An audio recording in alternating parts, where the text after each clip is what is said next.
பாஜகவின் 11வது தேசிய தலைவராக திரு நிதின் நபீன் அவர்கள் தேர்ந்தெடுக்கப்பட்டிருக்கிறார்.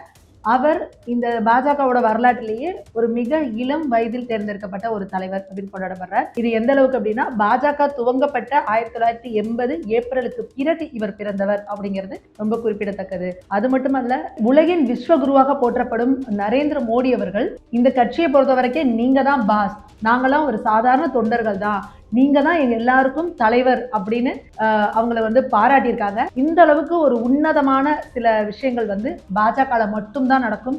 இவ்வளவு ஒரு மிக பெரும் ஜாம்பவான்கள் இருக்கக்கூடிய கட்சியில ஒரு இளம் தலைவரை இப்படி வழி நடத்தி அடுத்த தலைமுறைக்கு தலைவர்களை வழிகாட்டக்கூடிய ஒரு கட்சியா பாஜக இருக்கு அப்படிங்கறது இந்தியா முழுவதும் இருக்கக்கூடிய மக்கள் ரொம்ப ஒரு சந்தோஷமாவும் ஆச்சரியமாவும் இதை பத்தி பேசிட்டு இருக்காங்க.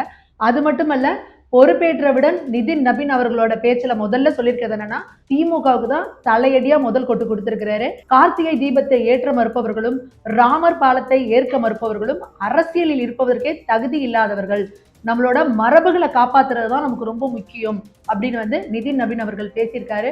ஸோ இனிமே 26 எலெக்ஷன்ல நம்ம பாஜகவோட முதல் குறி திமுக தான் அப்படிங்கிறது பாஜகவோட தேசிய தலைவர் பொறுப்பேற்றவுடன் முதல் குட்டு வைத்திருப்பது திமுக அப்படிங்கிறது அனைவரும் கவனிக்கக்கூடிய ஒரு விஷயம்.